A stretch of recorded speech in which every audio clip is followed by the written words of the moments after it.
Ce que nous sommes sur le point de révéler est une histoire que les médias occidentaux ont tenté d'enterrer, que les agences de renseignement espéraient voir disparaître à jamais, et dont les cercles diplomatiques chuchotent encore à voix basse. C'est l'histoire de la manière dont un jeune dirigeant africain a renversé la situation face aux nations les plus puissantes de la planète en une seule nuit. Il pensait l'avoir piégé. Il s'imaginait que leur décennie d'expérience en matière de renversement de gouvernement leur garantirait le succès. Mais Ibrahim Traoré détenait quelque chose qu'il n'avait pas prévu. Et ce qui s'est passé ensuite allait provoquer une onde de choc dans les couloirs du pouvoir, de Paris à Washington. C'est l'histoire vraie du coup d'État qui devait tout faire basculer, mais qui a tout changé. Ils l'ont planifié à Paris. Ils l'ont financé depuis Washington. Mais un seul geste de Traoré leur a fait regretter leur ingérence. La pièce était silencieuse, trop silencieuse. Le genre de silence qui pousse les soldats expérimentés à vérifier leurs armes une seconde fois, à jeter un coup d'œil nerveux par-dessus leur épaule. Une lampe de bureau solitaire projetait de longues ombres sur une table en bois brut, sur laquelle une carte du Burkina Faso dessinée à la main était déployée comme un patient sur une table d'opération. Des punaises rouges marquaient les bases militaires, les voies d'approvisionnement, les tours de communication. Chaque épingle représentait des mois de collecte de renseignements, des semaines de corruption, et des jours de promesses murmurées. Au bout de la table, Ibrahim Traoré se tenait immobile, les bras croisés, les yeux fixés sur quelque chose que les autres ne pouvaient pas voir. Sa silhouette, dans la faible lumière, ressemblait davantage à une statue qu'à un homme sculpté par la détermination, forgé dans les feux de la trahison politique qu'il avait connue depuis son enfance. Il était éveillé depuis 38 heures. Ses conseillers l'avaient supplié de se reposer, de manger, de se changer. Mais il n'y avait ni fatigue dans ses yeux, ni tremblement dans ses mains, ni faiblesse dans sa posture.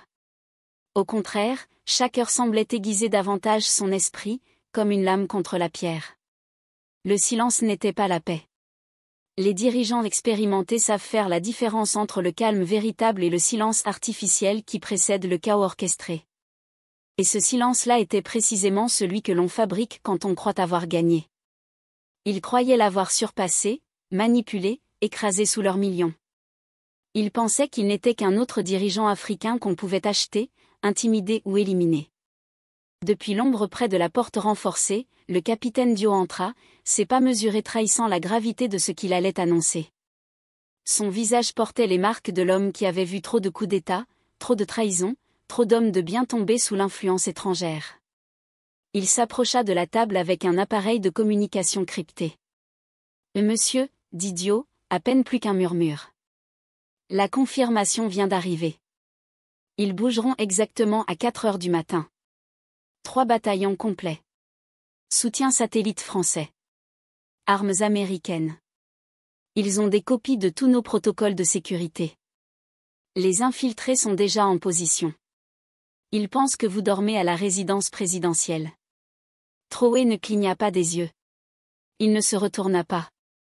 Il ne montra pas la moindre réaction à une nouvelle qui aurait poussé d'autres dirigeants à fuir ou à supplier leurs alliés. Il répondit d'un ton calme, presque solennel. « Bien.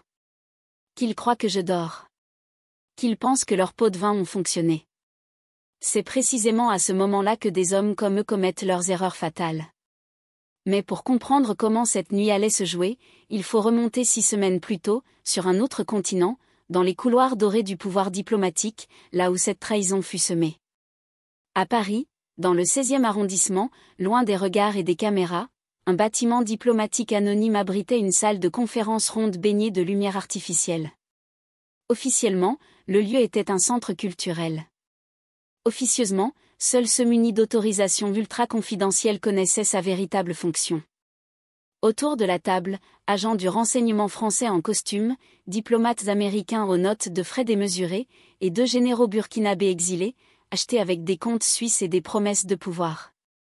L'attaché français, un homme dont la carrière reposait sur la chute calculée de dirigeants africains, ricana en tapotant des photos de surveillance de Traoré. On lui a donné toutes les chances. Offshore, villa en Europe, sécurité pour sa famille. Il a préféré nationaliser nos mines et expulser nos ONG. Il se prend pour un révolutionnaire panafricain. VTU, représentant américain au titre fallacieux de « coordinateur du développement », mais expert en changement de régime, se pencha en avant, confiant, soutenu par des budgets noirs illimités. La situation mondiale ne peut pas tolérer un autre Venezuela. Ce problème doit être réglé avant le trimestre prochain, avant qu'il ne fasse des émules. L'opération doit être rapide, propre et niée. On blâmera les conflits ethniques. Le récit habituel. Ils levèrent des verres de cognac plus chers qu'un an de salaire pour une famille burkinabé. Ils trinquèrent à ce qu'ils croyaient être une nouvelle victoire. Mais à Ouagadougou, Traoré n'était pas la cible impuissante qu'ils imaginaient. 2 heures avant l'attaque, ils marchaient calmement dans le complexe militaire principal. Les murs de béton résonnaient de son pas.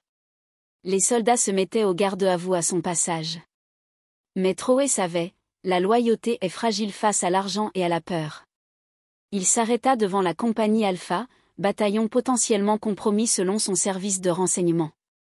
Les soldats étaient en formation parfaite, trop parfaite. Les regards fuyants, les mains tremblantes, les yeux qui ne le fixaient pas, les signes étaient là. Le lieutenant K. lança Traoré d'une voix puissante. Un jeune officier se redressa. Trop vite. Trop bien. Il surjouait la normalité. Oui, monsieur, répondit Koné, mais son regard dériva vers la tour de communication. Un détail presque imperceptible. Vous étiez en poste à la garnison de Pau le mois dernier. Qui commandait vos missions de reconnaissance? Une question simple. Tout soldat loyal aurait su. Mais Koné hésita. Puis il donna un nom erroné. Celui d'un officier muté depuis des mois. En 7 secondes, Koné était désarmé par des soldats postés là pour cet instant précis. En 7 secondes, Koné était désarmé par des soldats positionnés spécialement pour cet instant. Pas un mot ne fut échangé. Pas un cri. Seulement le cliquetis net de la sécurité enclenchée et le froissement des uniformes dans l'air tendu. Traoré s'approcha lentement, ses bottes martelant le béton avec la régularité d'un métronome. Il s'arrêta à 1 mètre du lieutenant, maintenant à genoux, le regard fixé au sol. « Ce que tu as trahi, ce n'est pas seulement ton uniforme, dit-il d'une voix basse mais claire. C'est ton peuple. Et ça, je ne peux pas le pardonner. » Puis, sans détourner le regard, il fit signe au commandant du bataillon. « Enfermez-le. Isolez-le. Et trouvez-moi tous ceux avec qui il a communiqué ces 2 dernières semaines. Qu'on fouille chaque transmission, chaque appel, chaque geste suspect. Ce n'est plus une simple défense. C'est une purge. » Le commandant acquiesça sans poser de questions. Il savait que Traoré venait d'annoncer une guerre invisible non contre des forces étrangères, mais contre les racines de la trahison plantées au cœur même de ses rangs. À cet instant, les sirènes silencieuses du réseau de sécurité intérieure s'activèrent. Les unités de contre-espionnage, placées en sommeil depuis des mois, entrèrent en action. Des officiers d'élite, formés dans le secret par des alliés discrets du Sud, commencèrent à intercepter les signaux, à brouiller les fréquences, à couper les communications que les conspirateurs croyaient inviolables. Dans une pièce enterrée sous le palais présidentiel, à l'intérieur d'un bunker que même la CIA n'avait jamais répertorié, le colonel Aïssa Sankara, la chef du renseignement intérieur, analysait en temps réel les flux de données. Son visage était impassible, ses mains dansantes sur le clavier. « Monsieur le Président, dit-elle à travers une ligne cryptée, nous avons identifié les coordonnées GPS des 3 unités rebelles. Elles avancent comme prévu, avec une confiance qui trahit leur ignorance. » Une pause. Ils ne savent pas que nous les attendons dans le noir. Traoré ne répondit pas tout de suite. Il observait la nuit burkinabé par une fenêtre étroite, là où les étoiles semblaient veiller en silence. Très bien. Opération Koudou entre en phase finale. À exactement 3h49, 11 minutes avant l'heure prévue du soulèvement, les routes menant aux bases militaires désignées furent verrouillées par des unités spéciales masquées. Des véhicules militaires factices vides, piégés, surveillés étaient stationnés à des points stratégiques. Les satellites ennemis, leurrés par un système de fausse transmission, affichaient encore des images obsolètes. Puis à 3h58, dans un geste parfaitement chorégraphié, Traoré quitta le centre de commandement, escorté par une escouade d'élite composée de combattants fidèles, d'anciens résistants, et de jeunes patriotes formés à l'art de la guerre asymétrique. À 4 heures pile, au moment où les putschistes enclenchaient leur opération, ce furent leurs propres dépôts d'armement qui explosèrent, neutralisés à distance par des explosifs installés à leur insu. Ce ne fut pas un combat. Ce fut une leçon. Le coup d'État n'avait pas échoué. Il avait été retourné. Et ce que les puissances occidentales avaient prévu comme une nuit d'oubli pour Troé devint l'aube d'un nouveau chapitre de l'Afrique. À Washington, les premiers rapports semèrent la confusion dans la salle de crise du Pentagone.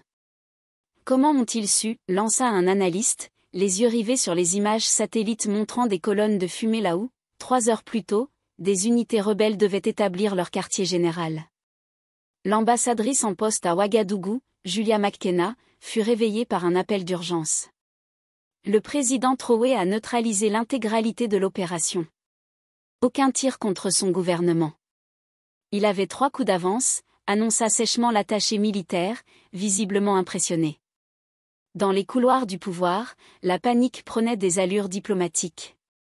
À Paris, la cellule Afrique de l'Élysée resta silencieuse. Ils avaient parié sur une fracture interne, nourri des doutes, armé certains fantômes du passé.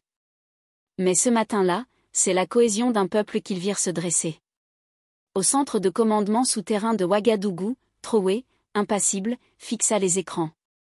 Chaque image était une preuve, des soldats qui se rendent, des caches d'armes découvertes, des transmissions interceptées révélant des complicités internationales.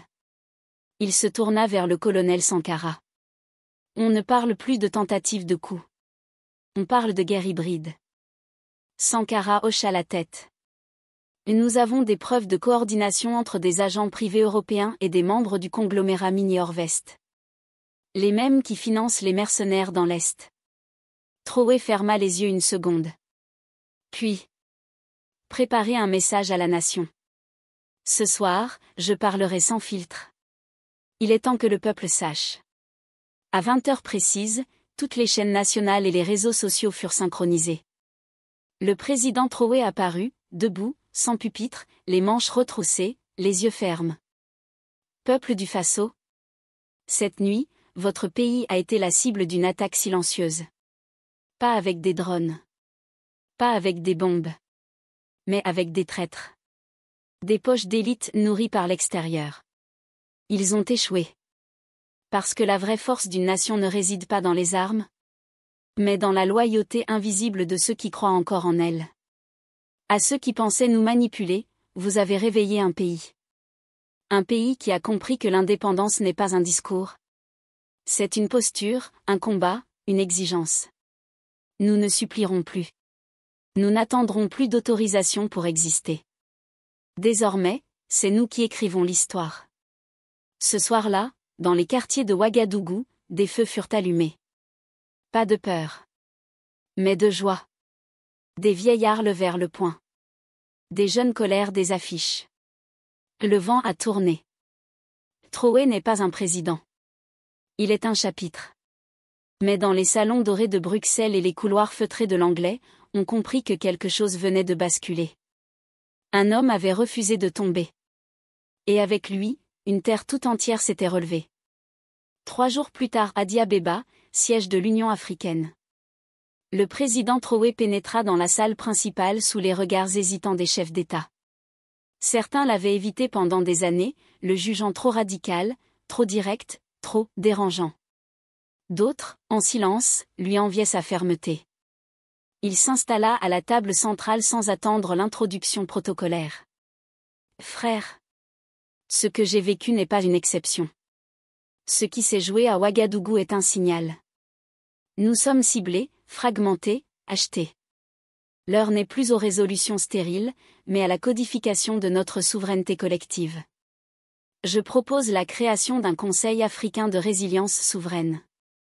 Une entité indépendante, capable de traquer les financements illicites, les mercenaires infiltrés, et de protéger nos décisions stratégiques face aux puissances extérieures. Un silence lourd s'installa. Puis le président de la Namibie tapa doucement sur la table. Je soutiens. Il faut bien que quelqu'un commence à poser les vraies lignes. L'onde gagna la salle. 1-1-1, les dirigeants hochèrent la tête. Ce n'était pas un consensus. C'était une fissure dans le mur de la complaisance. Pendant ce temps, Washington, salle de conférence confidentielle, l'anglais. Un homme aux tempes grisonnantes, directeur adjoint de la CIA, fixait un rapport. Il ne s'effondre pas. Il agrège. Il inverse même la dynamique. Son adjoint, plus jeune, murmura. Il est devenu un symbole. Chaque tentative de déstabilisation le rend plus fort. C'est dangereux. Le directeur inspira longuement. Le problème avec les symboles, c'est qu'ils résistent mieux que les hommes. Il va falloir être plus subtil. Ouagadougou, nuit tombée. Terrasse du palais présidentiel. Traoré, seul, observait la ville. Les lumières tremblaient, vivantes. Il savait que la guerre ne faisait que changer de forme. Mais il sentait aussi que quelque chose d'irréversible avait commencé. Une voix familière s'approcha dans l'ombre, son conseiller et vieil ami, Adama. Tu as secoué le continent. Mais tu viens aussi d'inscrire ton nom sur des listes rouges. Traoré sourit doucement. Je ne voulais pas devenir un héros, Adama. Je voulais juste qu'on cesse de marcher tête baissée. Le conseiller s'assit à ses côtés. Alors prépare-toi. Ce n'est plus un jeu d'échecs, c'est une guerre d'usure. Et tu viens de faire le premier coup de fou. 3 semaines plus tard, Ouagadougou, palais présidentiel, salle de crise. Le général Mba, chef d'état-major, entra sans frapper. Son visage était figé, grave. Monsieur le Président, nous avons intercepté une communication cryptée. Elle provient d'un de nos ministres. Il est en contact direct avec une cellule à Abidjan. On pense que ça remonte à un service français. Peut-être même plus. Traoré leva les yeux lentement. Lequel, demanda-t-il, sans émotion. Jean-Baptiste Démé, ministre de l'économie. Il devait partir à Bruxelles demain. L'appel est passé par une ligne diplomatique privée. Il transmet des documents classifiés, et il a parlé d'un plan de stabilisation post-Traoré. Le silence couvrit la pièce comme une chape de béton. Traoré se leva. Qu'il soit arrêté. Immédiatement. Pas dans la discrétion. Devant les caméras. Mba hésita. Vous êtes sûr? Cela va créer une onde de choc. Certains au sein du gouvernement le soutiennent. Il est populaire. Justement, dit Traoré froidement. Il est temps que le peuple voie ce qu'est vraiment la loyauté. Et ce qu'elle n'est pas. Le lendemain, journal télévisé national. Les images sont claires.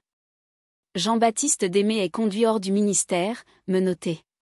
Derrière, les mots « trahison d'État » s'affichent sur l'écran. La voix du présentateur est tremblante. Le ministre est soupçonné d'avoir coopéré avec des puissances étrangères en vue de préparer un remplacement du président Traoré par une transition contrôlée. Le Conseil de résilience souveraine a convoqué une réunion d'urgence. Paris, ministère des Affaires étrangères, bureau confidentiel. Il a osé, murmure une diplomate. Il a humilié Démé publiquement. Il joue une partie de poker sans fin. Un conseiller, derrière elle, répond avec agacement. Traoré est devenu incontrôlable. Il nous faut une alternative. Pas un coup d'État. Quelque chose d'organique. Nous avons quelqu'un, souffle-t-elle. Quelqu'un de l'intérieur. Proche. Très proche. De retour à Ouagadougou une nuit plus tard, dans un bureau faiblement éclairé. Une silhouette féminine ferme discrètement une mallette.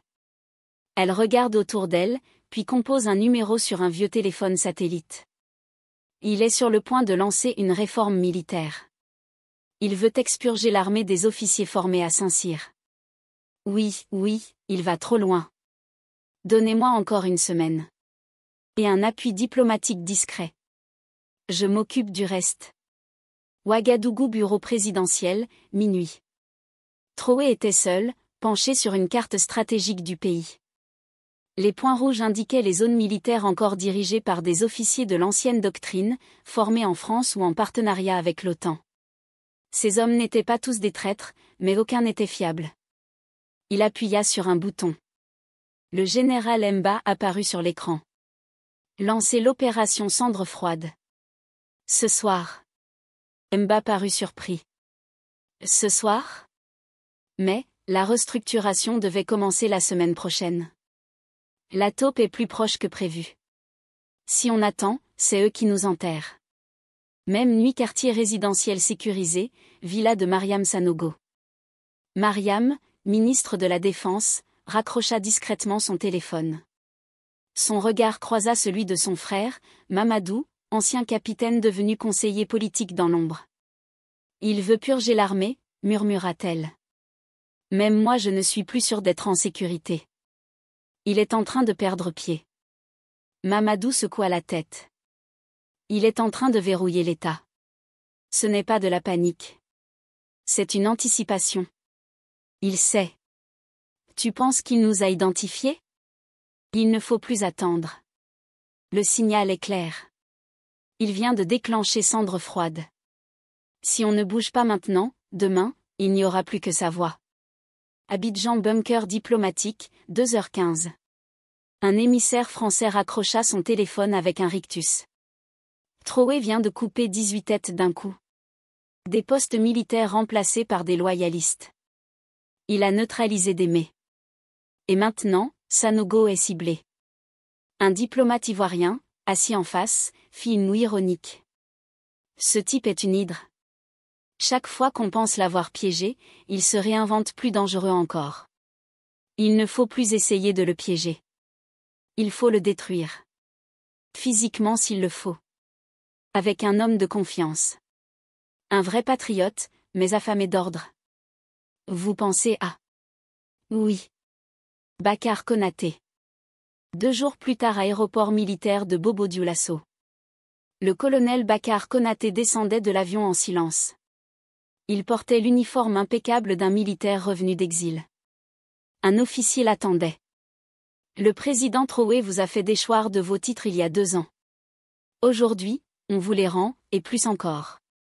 Je ne suis pas ici pour les titres, répondit Bakar. Je suis ici pour redonner au Burkina sa colonne vertébrale. L'officier lui tendit une mallette. Voici le plan. Tout commence dans 3 jours, au sommet des forces de la résilience. Bakar l'a pris, froid, impassible. Alors dans 3 jours, il tombera. Ouagadougou, salle de crise présidentielle, 5h43.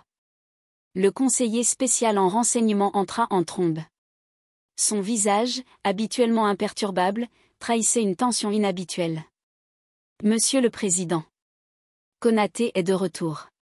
Et il a été accueilli par une délégation mixte, civile et militaire, dont certains noms figuraient dans la purge. Traoré se leva lentement. Son regard se fit plus dur. Alors c'est confirmé. Ils veulent faire de lui le Messie. Celui qui purgera le purificateur. Il se tourna vers le chef des opérations spéciales.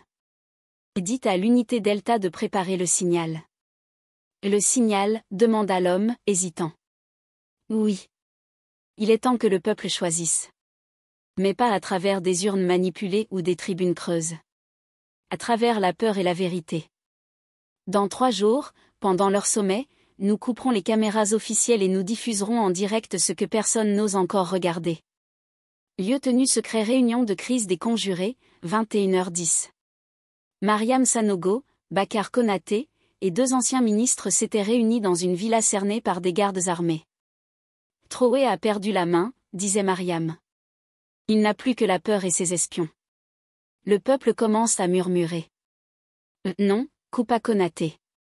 Il n'a pas perdu la main. Il a changé de jeu. Et il est en train de préparer quelque chose. Je le sens. Ce n'est pas un homme qu'on renverse avec une pétition. Un silence pesant. Alors, demanda Mariam. On recule? Non, répondit Konaté. On avance plus vite. Ouagadougou, plateau central de la RTB, jour du sommet. L'émission spéciale était prête, un direct national depuis la salle du sommet des forces de la résilience. Les caméras, les micros, les uniformes repassés. Mais à l'instant où Bakar Konaté monta à la tribune, les écrans s'éteignirent. Un grésillement. Puis une lumière blanche. Un visage apparut, celui de Traoré. Seul, dans une pièce vide, devant un drapeau. Citoyennes, citoyens. Aujourd'hui, vos prétendus sauveurs se réunissent pour parler d'ordre et de paix. Voici ce qu'ils faisaient, il y a encore 6 mois. Des vidéos de réunions secrètes défilèrent. Mariam échangeant avec un agent ivoirien. Konaté recevant une mallette. Des plans. Des aveux. Un traître abattu. Une salle sidérée. Puis, le visage de Traoré revint. J'ai choisi de vous montrer cela. Parce que je ne suis pas un dictateur. Je suis votre miroir. Ce pays est une plaie ouverte, et je suis le couteau qui la nettoie. Silence dans la salle. Bakar Konaté ne dit rien. Puis se pencha au micro. Il a gagné cette manche. Mais ce n'est pas une guerre d'images. C'est une guerre d'hommes. Et moi, je suis toujours là. Ouagadougou, nuit tombée, quartier Tamguin, 23h17. Une rumeur sourde montait dans les ruelles du quartier. Des jeunes masqués faisaient circuler des vidéos via Bluetooth et clé USB. Des images crues. Des documents confidentiels. Des voix enregistrées. Ce n'était plus Traoré qui contrôlait le récit. Dans une cour intérieure, une silhouette tapota l'épaule d'un jeune homme devant son laptop. Balance le fichier témoin 07. Il faut que le peuple entende la voix du commandant Zongo, juste avant sa disparition. Il est pour le manifeste? On le publie demain. À midi. Partout. Même sur leur propre réseau. Palais présidentiel, bureau de Traoré, minuit 31. Traoré fixait l'écran d'un drone thermique, en direct au-dessus de la ville.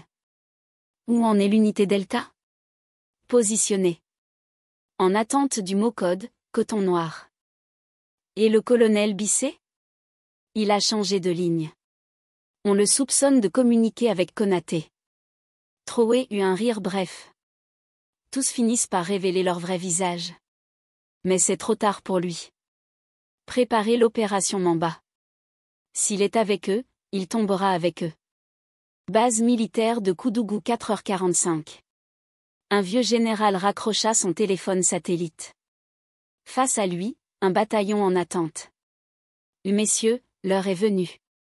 Ce n'est plus une mutinerie. C'est un redressement. Un jeune lieutenant hésita. Mais contre qui, mon général? Traoré ou Konaté? Le général sourit, amer. Contre la peur. Et contre ceux qui l'ont instrumentalisé. Nous ne rendons pas le pouvoir à un homme. Nous le rendons au peuple. Le lendemain, 12h, tout s'effondre. Le manifeste est publié simultanément sur les chaînes cryptées, les haut-parleurs de mototaxi, les radios locales, et même dans les journaux d'État piratés. On y lit. Le système est un cadavre qui marche. Traoré l'a tenu debout avec des chaînes. Konaté veut l'habiller d'un costume neuf. Mais nous ne voulons ni chaînes, ni costume. Nous voulons brûler le corps. Et reconstruire la maison. Brique par brique. Sans héros. Sans bourreau. Signé, les fils de la faille. Fin du jour. Traoré, seul, face au silence. Les écrans s'éteignent un à un dans la salle de contrôle. Les lignes cryptées ne répondent plus. Un conseiller s'approche, pâle. Monsieur le Président, le régiment de Kaya a basculé. Le général Ouagadougou marche sur Ouaga. Et Konaté a été vu à la place de la Révolution. Il n'est pas seul. Traoré ferme les yeux. Puis il se lève. Alors allons à leur rencontre. Que l'histoire décide. Place de la Révolution, fin d'après-midi. Le général Ouagadougou, au milieu de ses hommes, avance lentement vers le centre de la place, désormais envahi par une foule dense et silencieuse. Konaté se tient à ses côtés, visage marqué mais déterminé. Des milliers de regards scrutent l'horizon, attendant une étincelle. Soudain, un vieil homme s'avance. Sa démarche est lente, mais chaque pas résonne comme un appel à la conscience collective. « Soldat, dit-il d'une voix claire, le vrai pouvoir ne se prend pas par la force. Il se donne dans le respect, dans l'écoute. N'êtes-vous pas venu ici pour défendre le peuple, et non pour le diviser ?» Un murmure monte, puis une clameur. Certains soldats baissent leurs armes, d'autres hésitent. Traoré, observant la scène sur un écran distant, serre les poings. Son empire s'effondre, mais il refuse de céder. Il ordonne. Faites entrer les chars. Mais le général Draogo lève la main, stoppant ses hommes. Non. Aujourd'hui, nous choisissons de tendre la main, pas le canon. La foule exulte. Une énergie nouvelle traverse la place, fragile mais réelle. Nuit tombée, une flamme vacillante. Autour d'un feu de camp improvisé, les fils de la faille partagent leur manifeste avec les habitants. Des chants naissent, mêlés de larmes et d'espoir. Dans le silence, chacun comprend que la vraie révolution commence maintenant. Pas par les armes, mais par la volonté de reconstruire, ensemble. Place de la Révolution, nuit profonde. La foule commence à s'éparpiller doucement, emportant avec elle la lueur du feu de camp, mais l'atmosphère reste électrique. Les visages fatigués sont illuminés par la détermination. Le général Draogo s'éloigne avec Konaté, échangeant à voix basse. Cette paix fragile ne durera pas si Troé persiste à jouer les maîtres du pays. Nous devons gagner le cœur des soldats encore fidèles à lui. Sinon, la guerre civile est inévitable. À quelques pâtés de maison, dans un bureau luxueux, Troé regarde une transmission en direct depuis la place. Son regard se durcit. Si ce vieux fou pense nous faire plier avec des paroles creuses, il se trompe. Dès l'aube, je lâche les chars. Un garde entre précipitamment. Monsieur, les téléphones des insurgés captent déjà les appels à la résistance. Ils mobilisent les quartiers. Troé sourit, cruel. Très bien. Alors que le chaos commence. Nous verrons bien qui tient la dernière cartouche. Quartier populaire, même nuit. Les fils de la faille rallient leurs alliés, transmettant en secret des plans pour protéger la population des attaques imminentes. Ils savent que le moment décisif approche. Une jeune femme, Awa, prend la parole devant le groupe. Nous ne sommes pas que des victimes. Nous sommes le peuple. Ce soir, chacun doit choisir son camp. Les regards se croisent, unis par la peur, mais aussi par l'espoir d'un avenir différent. Les systèmes de guidage GPS des véhicules de l'opération étrangère sont tombés en panne. L'équipement sophistiqué de vision nocturne sur lequel les rebelles comptaient est devenu inutilisable. Dans la confusion grandissante, alors que les unités rebelles se retrouvaient à opérer à l'aveugle dans un environnement urbain inconnu, un système de haut-parleurs a grésillé dans toute la capitale. La voix qui s'en est dégagée était calme, autoritaire, et portait la certitude absolue de quelqu'un qui contrôlait totalement la situation. Attention à tout le personnel participant à une action militaire non autorisée contre le gouvernement légitime du Burkina Faso. Vous avez exactement 10 minutes pour déposer les armes et vous rendre aux forces gouvernementales les plus proches. Ceci n'est ni une négociation, ni une demande. Ceci est votre seul avertissement. Quiconque poursuivra une action hostile après ce délai sera traité comme un combattant ennemi et puni. Certains soldats rebelles rirent. On leur avait dit que Troé était faible, que son soutien était minime, que la population accueillerait favorablement leur intervention. On leur avait assuré que le soutien étranger rendait leur victoire inévitable. 9 minutes plus tard, toutes les communications rebelles cessèrent complètement de fonctionner. 10 minutes après l'avertissement, le colonel Ouedago, le général en exil à qui l'on avait promis la présidence de la baie en échange de sa coopération, fut traîné dans la cour du camp militaire. Ses mains étaient liées dans le dos, son uniforme était déchiré et sale, et ses yeux exprimaient la panique de quelqu'un qui avait réalisé trop tard qu'il avait été trahi par ses propres agents étrangers. Il s'effondra à genoux sur le béton, le corps tremblant sous un mélange de peur, d'épuisement et du poids écrasant de la compréhension du coup de ses choix. Je ne savais pas que ce serait comme ça, Altateil, la voix brisée par le désespoir. On nous avait promis protection, succès garanti. Ils nous ont dit que vous ne riposteriez pas, que vous n'aviez ni les ressources ni les capacités de renseignement nécessaires pour contrer notre opération. Ils ont affirmé que la communauté internationale reconnaîtrait le nouveau gouvernement en quelques heures. Tr se tenait au-dessus de lui, non plus la figure isolée que les conspirateurs avaient imaginée, mais entouré de soldats et de conseillers loyaux qui avaient travaillé sans relâche pour protéger la souveraineté de leur nation. Ils vous ont dit le contraire, a simplement dit Traoré. Et maintenant, vous aurez le reste de votre vie pour réfléchir aux raisons pour lesquelles vous avez choisi de croire aux promesses étrangères plutôt qu'à la loyauté que vous deviez à votre propre peuple. À 8 heures du matin, alors que le soleil se levait sur Ouagadougou, Ibrahim Traoré se tenait devant une assemblée de journalistes, de diplomates et de citoyens internationaux. Le coup d'État manqué avait duré moins de 4 heures, mais ses conséquences allaient se répercuter sur les relations internationales pendant des années.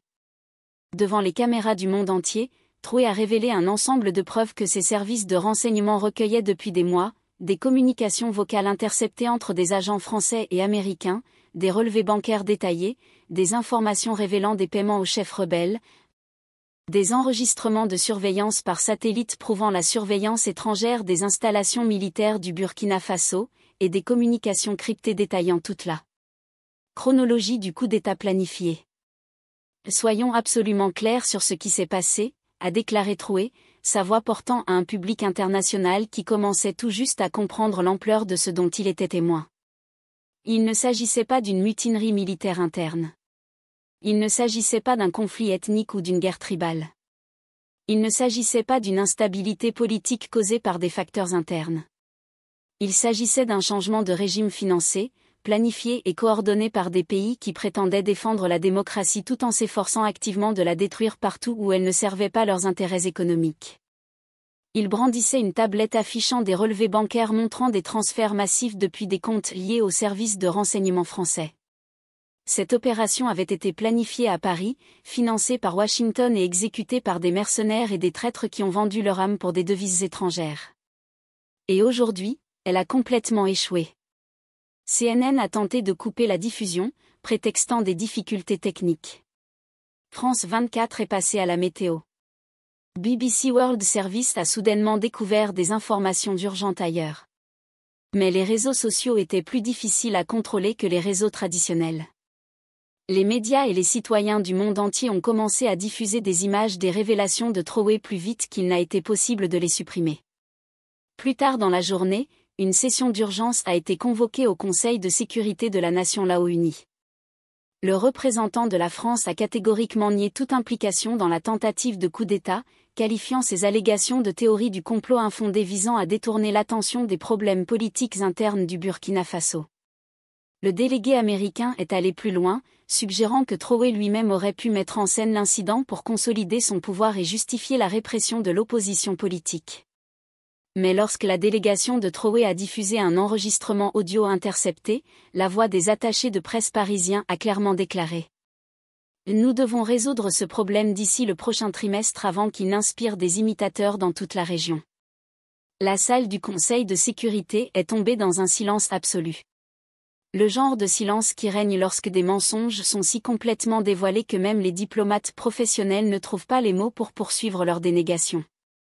L'enregistrement s'est poursuivi avec des révélations plus préjudiciables, des discussions sur les échéanciers de paiement des rebelles, des dirigeants, une connaissance détaillée des capacités militaires du Burkina Faso qui ne pouvaient provenir que d'opérations de renseignement étrangères approfondies, et des allusions informelles au récit habituel utilisé pour justifier le coup d'État auprès des médias internationaux. Une semaine plus tard, un haut responsable des services de renseignement français présentait discrètement sa démission, invoquant des raisons personnelles auxquelles personne ne croyait. Un diplomate américain fut rappelé de son poste en Afrique avec une rapidité inhabituelle, officiellement pour une rotation de routine, mais en réalité pour éviter toute nouvelle question du Congrès sur des opérations non autorisées. Mais l'image la plus marquante de toute cette crise ne se trouvait peut-être pas dans les câbles diplomatiques ni dans les briefings des services de renseignement. C'était celle d'Ibrahim Traoré marchant dans les rues de Ouagadougou sans garde du corps, sans véhicule blindé, sans le dispositif de sécurité habituel qui entoure la plupart des dirigeants mondiaux. Au lieu de cela, il était entouré de citoyens ordinaires, de marchands, de vendeurs, d'étudiants, de femmes âgées, de jeunes hommes qui scandaient son nom et lui tendaient la main. Une fillette, d'environ 8 ans, parvint à s'approcher suffisamment près pour lui poser une question qui perça toute la complexité géopolitique de ce qui venait de se passer. « Président, dit-elle avec la clarté et la franchise que seuls les enfants peuvent adopter, n'avez-vous pas eu peur lorsque ces hommes mauvais ont tenté de s'en prendre à notre pays ?» Traoré s'agenouilla pour la regarder à hauteur d'homme, son expression s'adoucissant pour la première fois depuis le début de la crise. « Vous savez, dit-il, s'adressant non seulement à elle, mais aussi à la foule rassemblée autour d'eux. Le courage ne consiste pas à ne pas avoir peur. La peur est naturelle lorsqu'on tente de nuire à ce qu'on aime. Le courage, c'est comprendre le prix de la peur, le prix que nous payons lorsque nous la laissons influencer nos décisions, puis refuser de payer ce prix. Il se leva, contemplant les visages de ceux qui avaient placé leur confiance en lui, ceux qui avaient misé leur avenir sur la conviction qu'une véritable indépendance était possible à une époque d'ingérence étrangère. Le prix de la peur aurait été notre liberté, nos ressources, notre droit de faire nos propres choix pour notre avenir. Ce prix était trop élevé, alors nous avons choisi le courage. Alors que le soleil se couchait sur le Burkina Faso ce soir-là, l'histoire était loin d'être terminée. Les services de renseignement de plusieurs pays cherchaient désespérément à comprendre comment leur opération soigneusement planifiée avait échoué si complètement. Des câbles diplomatiques circulaient entre les capitales tandis que les gouvernements tentaient de gérer les conséquences de leur implication révélée. Les analystes économiques commençaient à calculer les implications d'un dirigeant africain qui avait résisté avec succès au changement de régime et survécu pour dire la vérité. Mais dans le cœur de Ouagadougou, sous la lumière dorée des lampadaires, il y avait une simple vérité. Un peuple s'était levé, uni, contre des forces bien plus puissantes qu'eux. Et ce peuple, guidé par un leader courageux et déterminé, avait gagné. Le lendemain matin, alors que la nation s'apprêtait à se remettre au travail, un message crypté arriva directement sur le téléphone portable du président Traoré. Il lut le message, une série de chiffres et de lettres apparemment aléatoires. Mais il savait ce que cela signifiait. C'était un avertissement. Nous avons observé. Nous reconnaissons votre victoire. Mais ne vous y trompez pas, cela n'est que la première manche d'un combat bien plus grand. Nous espérons que vous comprendrez la sagesse d'une coopération discrète. Ibrahim Traoré posa le téléphone, son regard se durcissant. Il comprenait désormais que le combat ne se limiterait pas au champ de bataille ou aux révélations médiatiques. Il s'agissait d'une guerre d'influence prolongée, d'un affrontement invisible mais impitoyable, où la vérité serait son arme la plus précieuse. Dans les jours suivants, il convoqua ses plus proches collaborateurs. Ensemble, ils décidèrent de renforcer les capacités nationales de cyberdéfense, d'étendre le réseau de renseignement indépendant, et surtout, de construire une alliance panafricaine pour protéger les nations du continent contre toute ingérence extérieure. Ce message crypté fut aussi un signal pour les services locaux fidèles au gouvernement, la vigilance devait être maximale. Le pays allait devoir s'armer d'une résilience nouvelle, un bouclier forgé dans l'unité nationale et la coopération régionale. À Ouagadougou, l'espoir reprenait racine, mais avec la conscience aiguë que le chemin serait long. Le courage ne suffisait pas toujours. Il fallait aussi la stratégie, la persévérance, et une diplomatie déterminée à redéfinir les rapports de force mondiaux. Le président Traoré conclut à ses proches, « Ce que nous avons accompli est historique, mais il faut désormais écrire les prochains chapitres. Nous devons être prêts à affronter toutes les tempêtes. Notre combat est celui d'une Afrique libre, souveraine et respectée. Rien d'autre ne compte. » Et alors que la nuit enveloppait la capitale, une nouvelle ère semblait s'annoncer, portée par la voix ferme d'un homme qui refusait de plier face aux puissances. L'histoire venait de basculer, et le monde entier observait, suspendu à ce moment fragile où se jouait l'avenir d'une nation et peut-être, d'un continent. Dans les jours qui suivirent, la tension resta palpable à Ouagadougou. Les rues, bien que calmes en apparence, étaient parcourues par des murmures d'incertitude. Chaque regard échangé semblait peser le poids d'un avenir incertain. Mais malgré tout, une énergie nouvelle s'était installée, portée par la détermination d'un peuple qui avait refusé de se soumettre. Au siège du gouvernement, Ibrahim Traoré travaillait sans relâche. Ses nuits étaient courtes, et ses journées chargées de réunions stratégiques avec ses conseillers civils et militaires. Il savait que la bataille la plus difficile ne faisait que commencer. Le message crypté était un rappel cruel, les ennemis invisibles n'abandonneraient pas, ils se préparaient déjà à la contre-attaque. Il ordonna la création d'une cellule spéciale chargée de déjouer toute tentative d'infiltration ou de déstabilisation. Des experts en cybersécurité, anciens agents de renseignement et jeunes prodiges en technologie numérique furent réunis dans une salle secrète, au cœur du ministère de la Défense. Leur mission était claire, protéger les réseaux du pays, anticiper les menaces, et riposter avec une rapidité et une précision sans précédent. Parallèlement, Traoré lança un appel à l'unité nationale. Dans un discours vibrant diffusé sur toutes les radios et télévisions locales, il s'adressa directement à ses concitoyens. Mes chers compatriotes, nous avons affronté ensemble une épreuve qui aurait pu nous briser. Mais nous sommes debout, plus forts que jamais. Notre lutte n'est pas seulement celle d'un homme, d'un gouvernement ou d'une armée. C'est la lutte de tout un peuple qui aspire à sa dignité, à sa liberté, à sa souveraineté. Nous ne sommes pas seuls. À travers toute l'Afrique, des nations se lèvent, fières et décidées à écrire leur propre histoire. Ensemble, nous bâtirons un avenir où nul ne pourra plus dicter nos choix. Ces paroles trouvèrent un écho profond dans le cœur des Burkinabés. Des groupes communautaires, des leaders locaux, des étudiants et des travailleurs commencèrent à organiser des assemblées, des débats publics, des actions solidaires. Une nouvelle dynamique citoyenne prenait forme, fondée sur la responsabilité collective et la vigilance. À l'étranger, la situation évoluait aussi. Les révélations de Traoré avaient provoqué des remous diplomatiques inattendus. Certains pays alliés, pris de court, cherchaient à redéfinir leur posture. D'autres restaient silencieux, préférant attendre que la tempête passe. Mais le Burkina Faso n'était plus un simple pion sur l'échiquier géopolitique, il devenait un symbole. Dans l'ombre, les services secrets étrangers intensifièrent leurs efforts pour identifier les failles internes, trouver des complices ou semer la discorde. Mais la vigilance du gouvernement burkinabé, renforcée par la mobilisation populaire, rendait ces tentatives de plus en plus difficiles. Un soir, alors que la capitale s'endormait sous une chaleur douce, une nouvelle alerte parvint à la cellule de cyberdéfense. Un groupe inconnu avait tenté une attaque informatique sophistiquée visant à perturber les communications gouvernementales.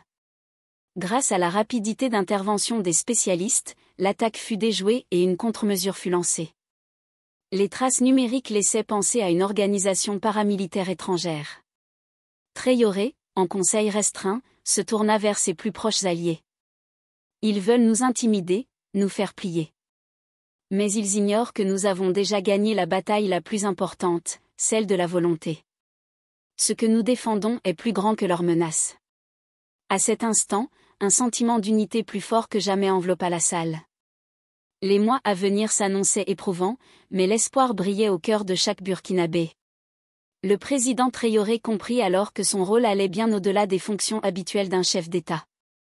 Il devait être un symbole, une voix, un leader capable de rassembler et d'inspirer. Il devait préparer son pays à affronter les tempêtes, à se relever, encore et encore. Car au-delà des coups d'État, des messages cryptés et des manipulations internationales, la vraie bataille était celle d'une nation déterminée à reprendre son destin en main. Quelques semaines plus tard, dans un quartier populaire de Ouagadougou, Awa, une jeune étudiante en sciences politiques, suivait avec passion les événements. Elle participait activement aux rassemblements citoyens, organisait des débats et écrivait des articles dénonçant les ingérences étrangères. Pour elle, cette lutte était celle de toute une génération, prête à défendre l'avenir du Burkina Faso. Lors d'une soirée, Awa fut invitée à une réunion secrète dans une maison discrète de la ville. Autour d'une table éclairée par une faible lampe, plusieurs activistes et intellectuels échangeaient des idées pour renforcer la résistance civile. Parmi eux se trouvait Kofi, un ancien officier des renseignements burkinabés, désormais engagé dans la lutte pour la transparence et la démocratie. Kofi prit la parole d'une voix grave. Nos ennemis savent que la guerre ne se mène pas seulement sur le terrain militaire. Ils veulent déstabiliser nos institutions, semer la peur, diviser notre peuple. Mais ils oublient que la véritable force d'un pays, c'est son unité et sa capacité à se mobiliser. Awa acquiesça. Elle savait que leur combat passait aussi par la diffusion d'informations fiables, la sensibilisation de la jeunesse et la dénonciation des fake news qui pullulaient sur les réseaux sociaux. Pendant ce temps, au palais présidentiel, Ibrahim Traoré faisait face à une autre pression. Certains hauts fonctionnaires, craignant les répercussions internationales, demandaient à modérer le ton. Ils craignaient que la situation ne dégénère en conflit ouvert, avec des conséquences désastreuses pour l'économie et la stabilité régionale. Mais Traoré resta ferme. La paix ne s'obtient pas en renonçant à notre dignité. Nous devons être prêts à défendre chaque centimètre de notre souveraineté. La vraie paix naît de la justice et de la liberté, pas du silence imposé. Un vent de défis soufflait désormais sur le Burkina Faso. Chaque jour apportait son lot de défis, de petites victoires et d'épreuves. Mais la flamme de l'espoir continuait de brûler, portée par des hommes et des femmes qui refusaient de céder à la peur. Un soir, alors que la ville s'apprêtait à s'endormir, une nouvelle secousse ébranla la capitale. Une explosion ciblée avait détruit un pont stratégique, coupant une importante liaison entre Ouagadougou et les provinces de l'Est. Le message était clair, le combat serait long et ardu, mais les Burkinabés n'avaient pas l'intention de reculer.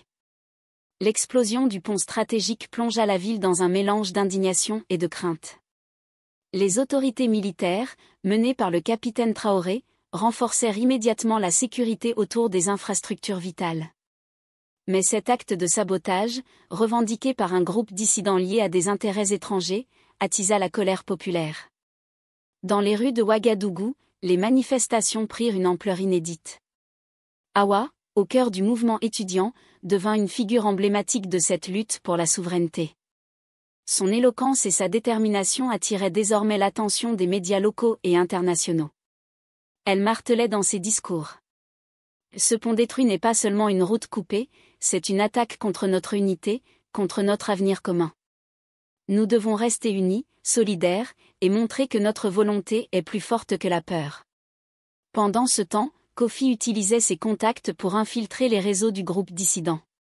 Ces missions clandestines révélaient l'ampleur des manipulations externes visant à déstabiliser le Burkina Faso.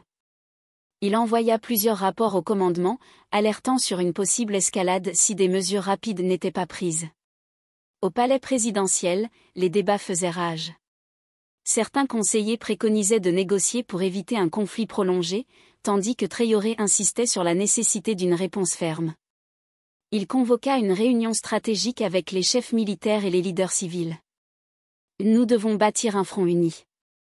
La division sera notre perte. Il se tourna vers Awa et Kofi, présents à titre consultatif.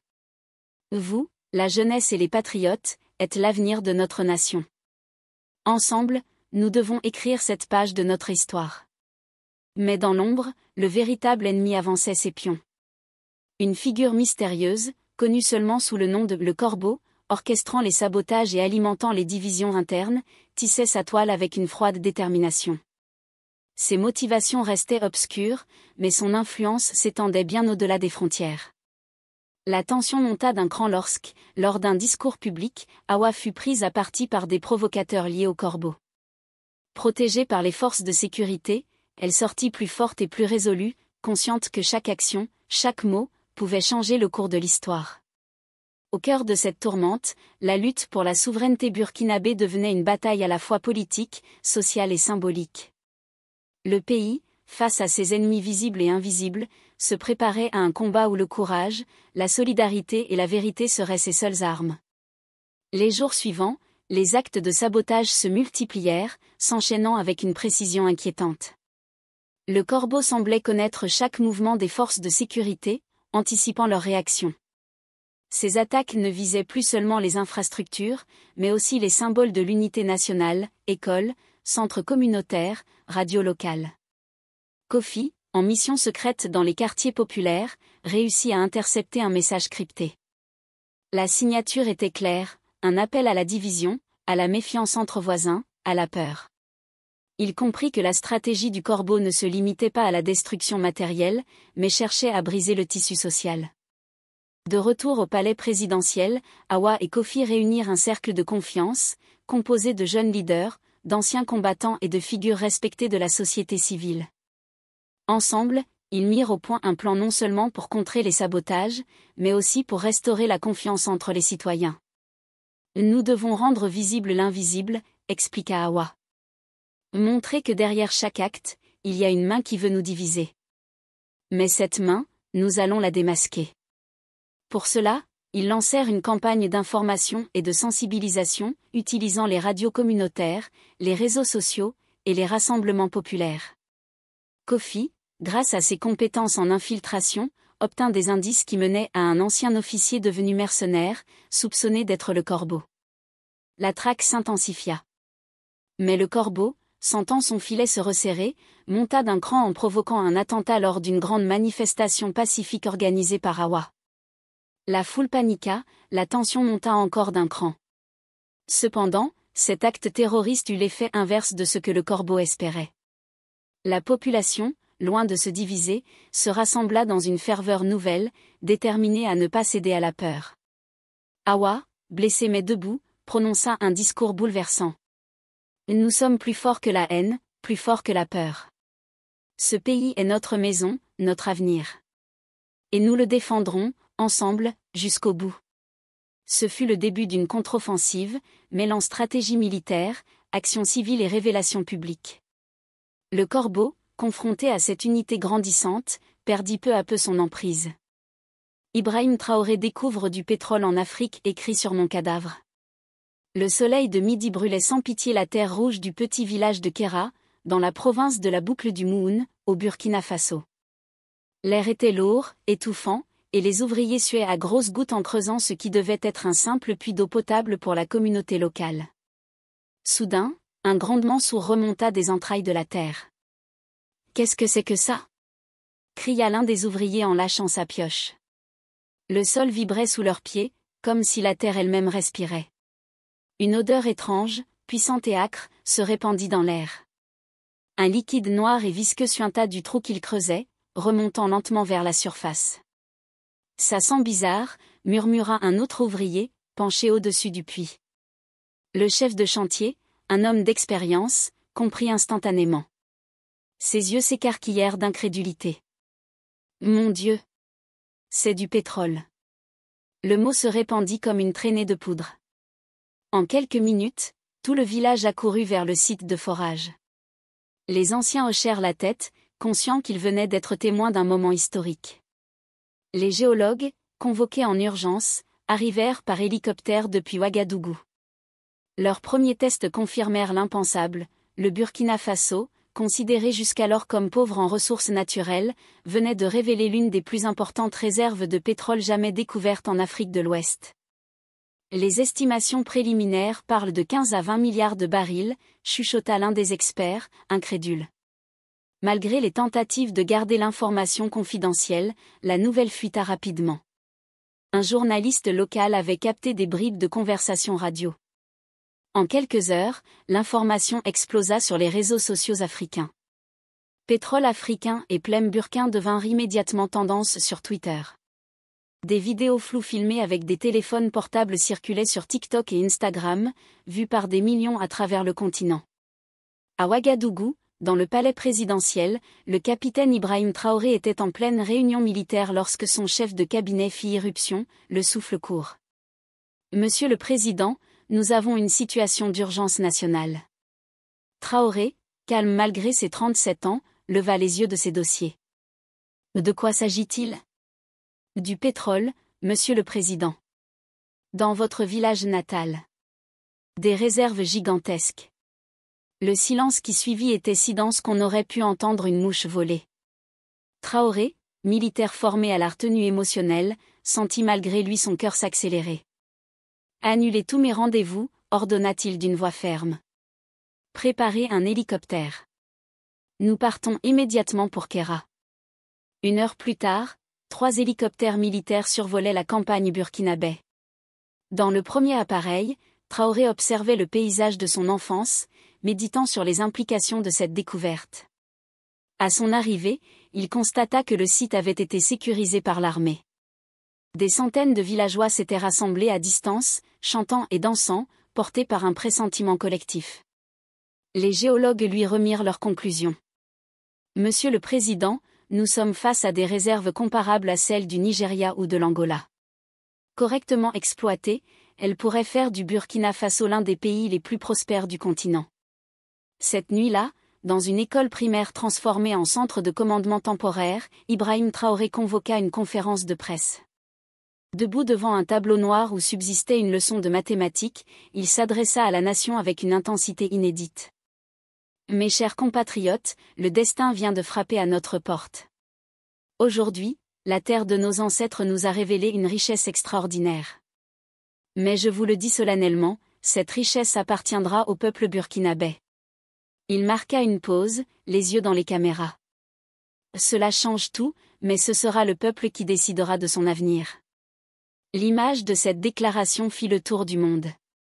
Sur les réseaux sociaux, la photo devint virale, accompagnée du hashtag #le tableau de l'histoire. À Washington, un rapport urgent atterrissait sur les bureaux de la CIA.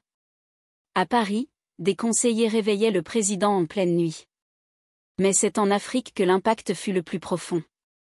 De Dakar à Nairobi, de Lagos à Kinshasa, des millions de personnes célébraient dans les rues.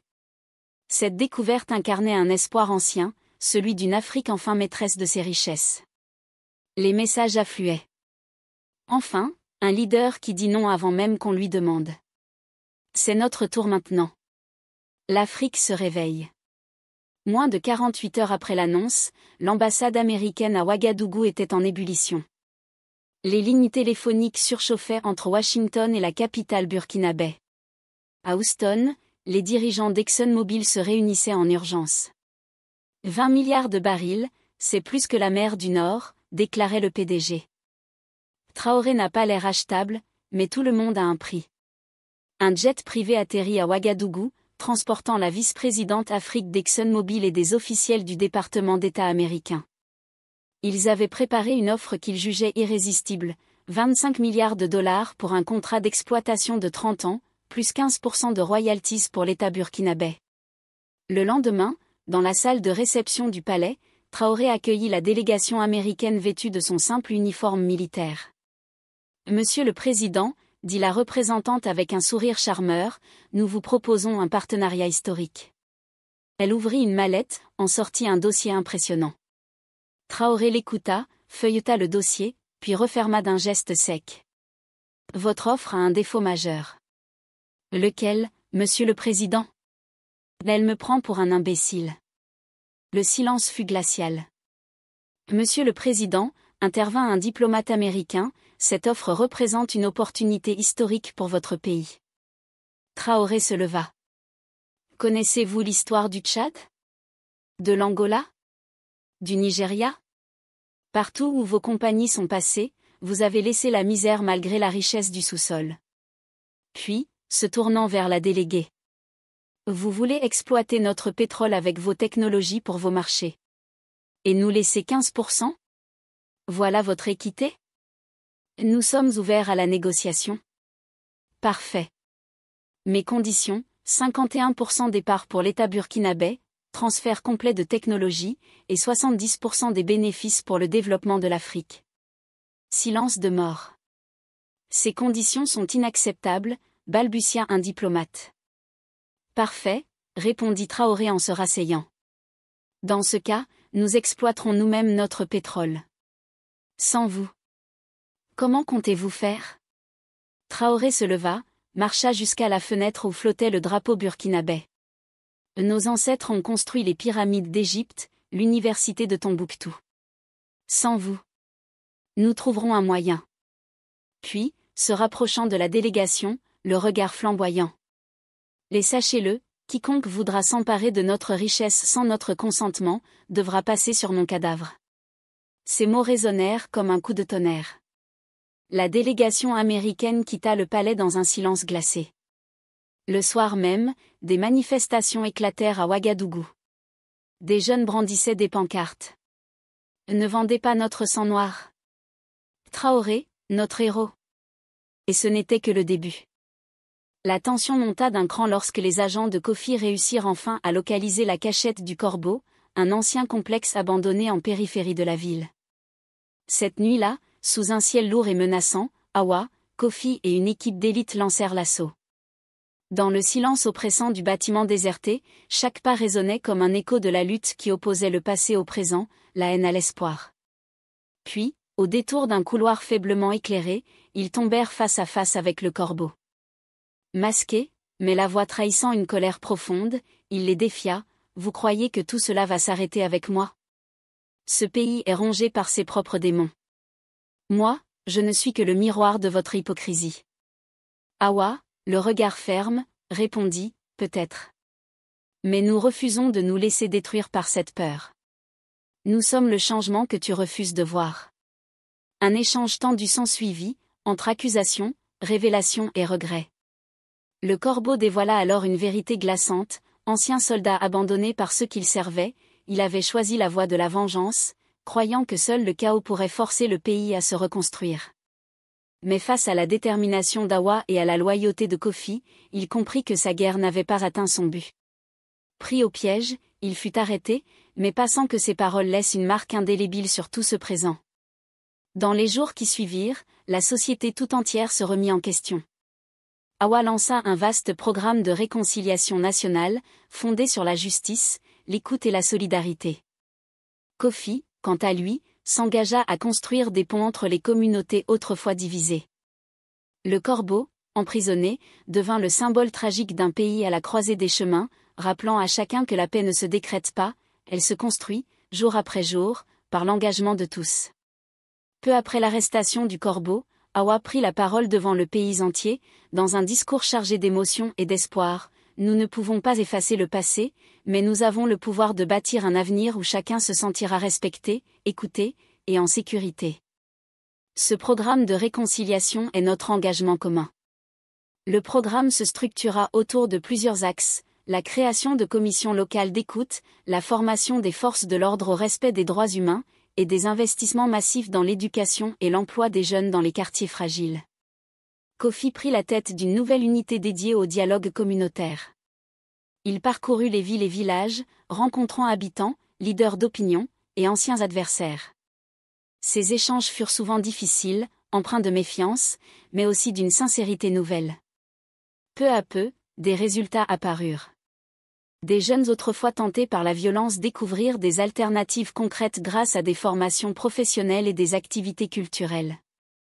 Des policiers engagèrent des dialogues sincères avec les populations, reconstruisant la confiance petit à petit.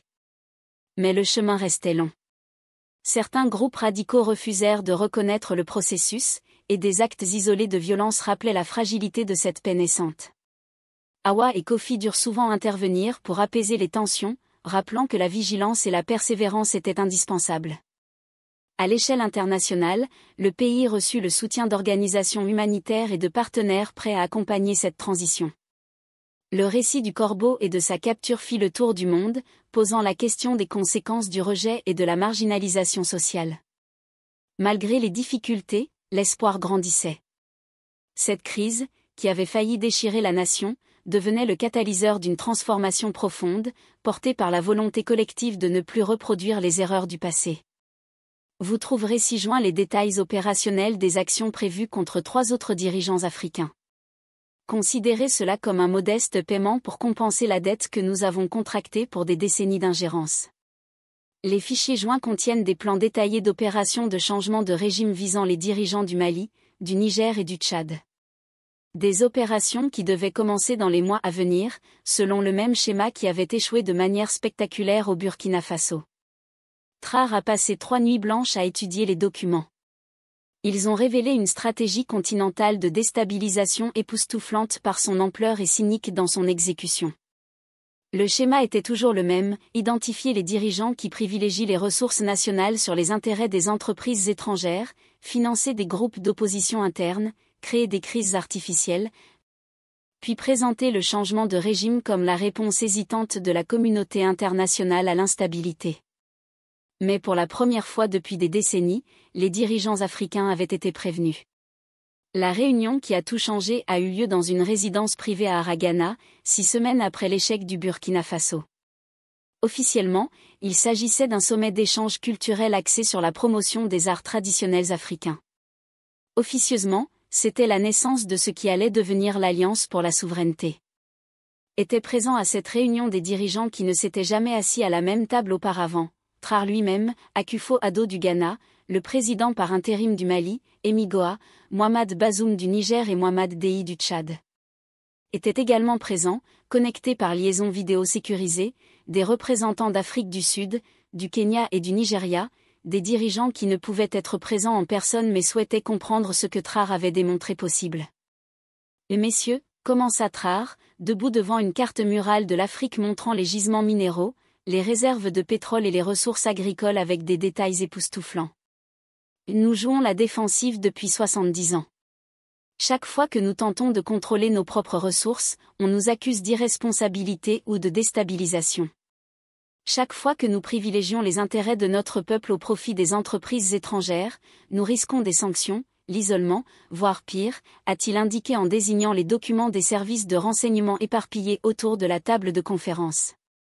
Ces dossiers prouvent ce que nous soupçonnions tous, un effort systématique et coordonné est en cours pour empêcher l'unité africaine et le contrôle africain sur les ressources africaines. Ils ne veulent pas que nous échouions. Un échec les obligerait à fournir une aide humanitaire. Ils veulent que nous réussissions juste assez pour extraire des ressources, mais jamais assez pour maîtriser notre propre destin. Le président Bazoum du Niger s'est penché en avant, l'air grave. Les mines d'uranium de mon pays alimentent les centrales nucléaires françaises qui fournissent en électricité des millions de foyers européens. Pendant ce temps, 60% de ma population n'a pas d'accès fiable à l'électricité. Lorsque j'ai suggéré de renégocier nos contrats miniers pour garantir davantage de bénéfices au Niger, j'ai soudainement été confronté à une enquête pour corruption menée par une ONG française. Des histoires similaires ont émergé autour de la table.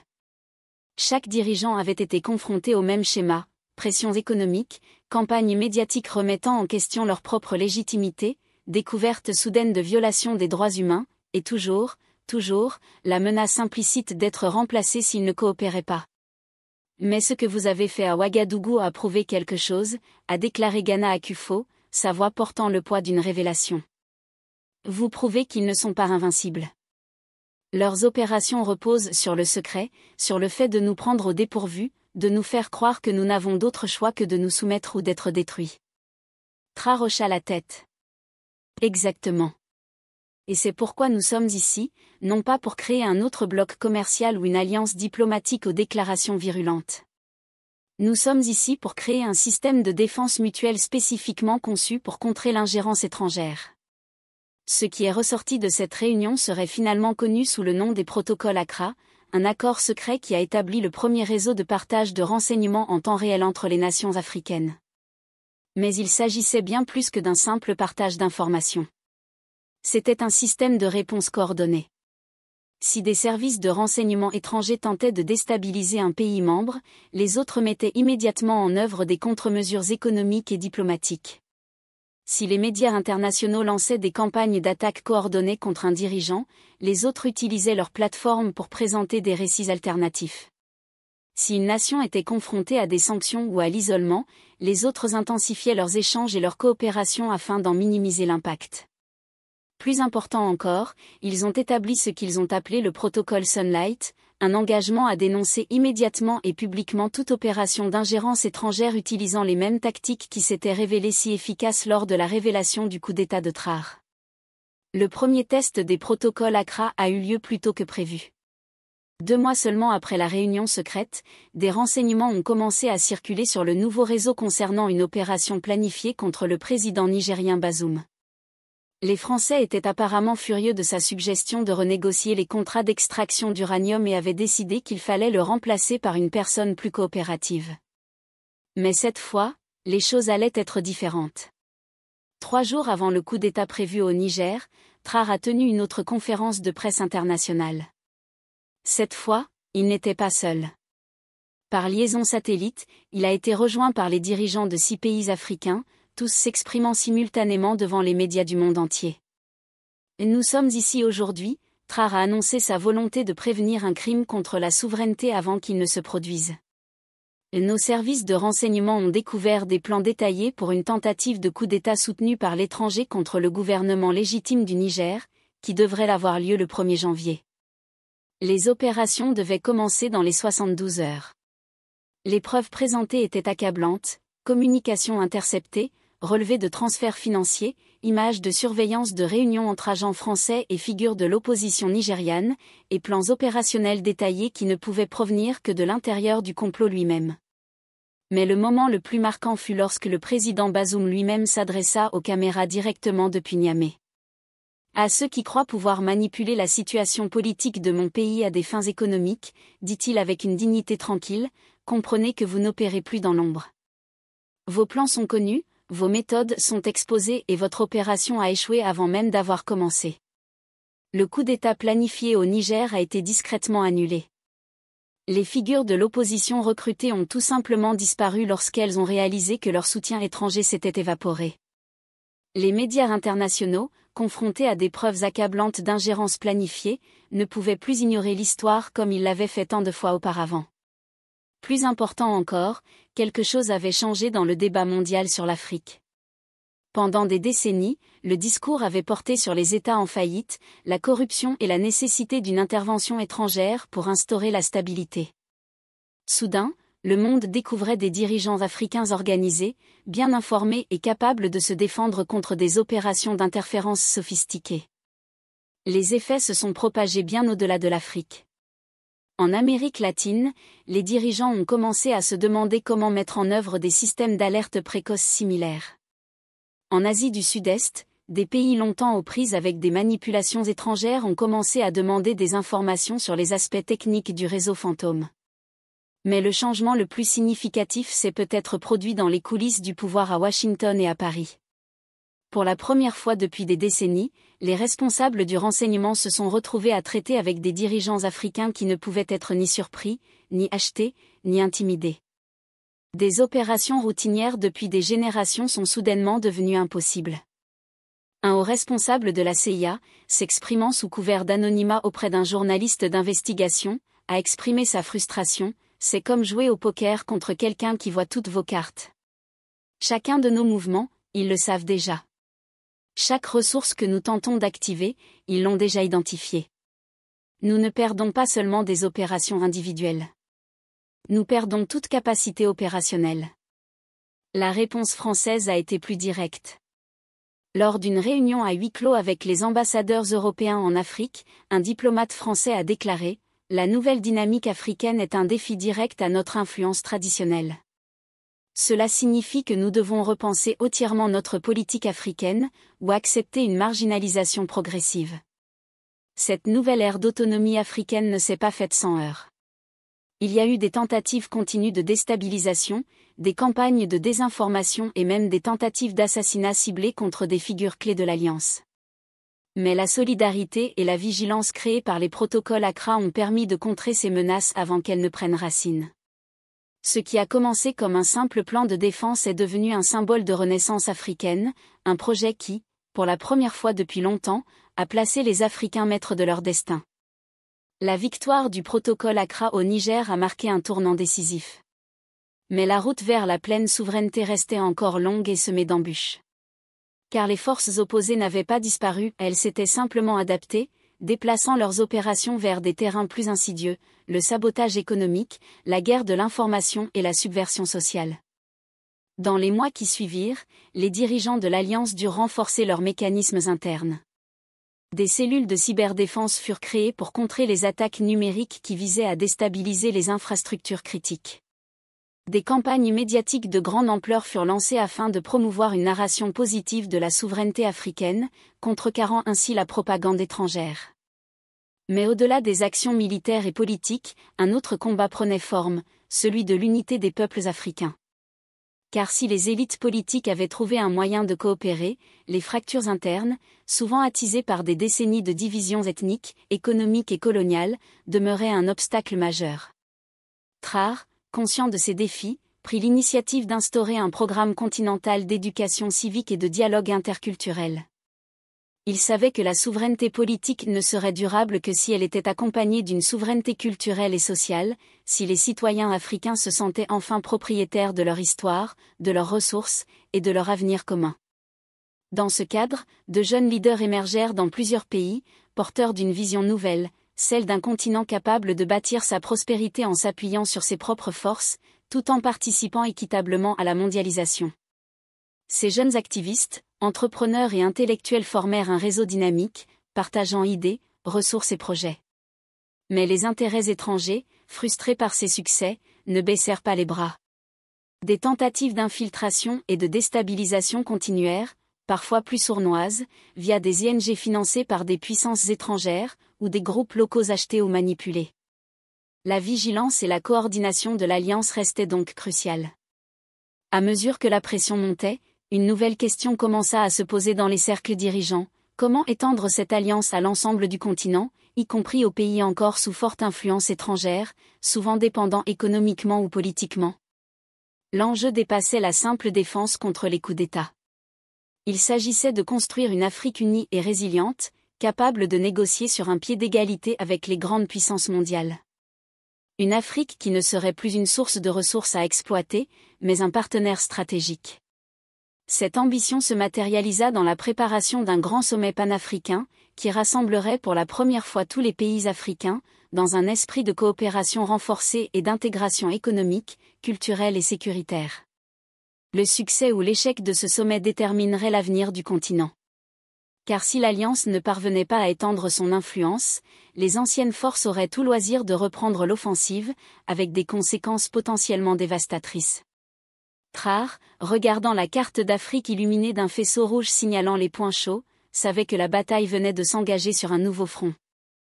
Mais pour la première fois depuis longtemps, il croyait en la victoire.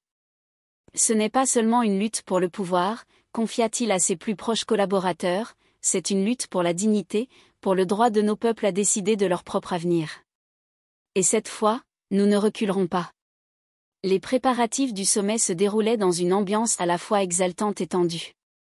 Chaque délégation envoyait ses meilleurs représentants, consciente que ce rendez-vous historique serait scruté par le monde entier.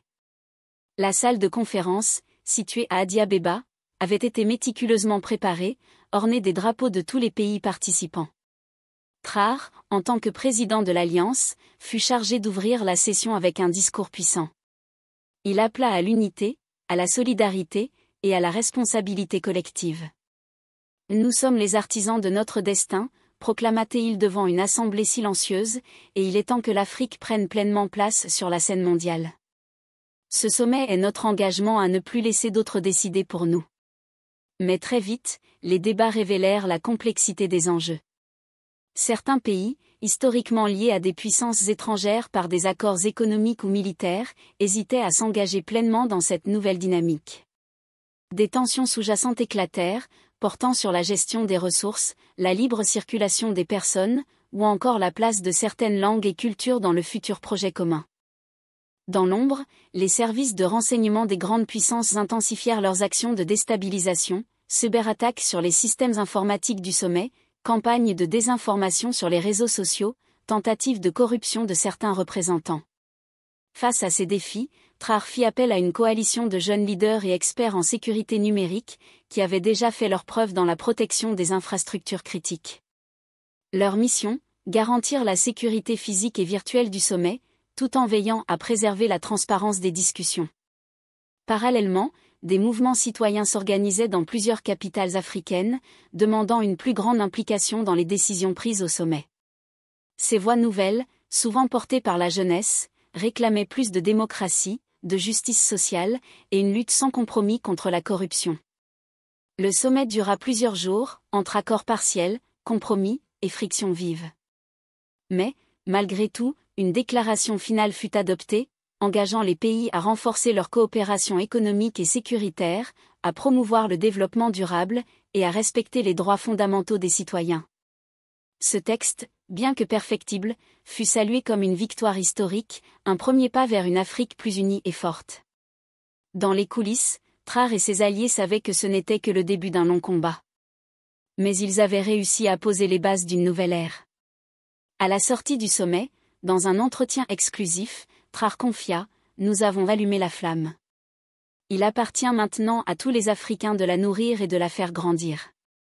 Notre avenir dépend de notre capacité à rester unis, à défendre nos valeurs, et à travailler ensemble, sans jamais céder à la division. » Le chemin restait difficile, mais l'espoir d'une Afrique souveraine et solidaire brillait désormais plus fort que jamais.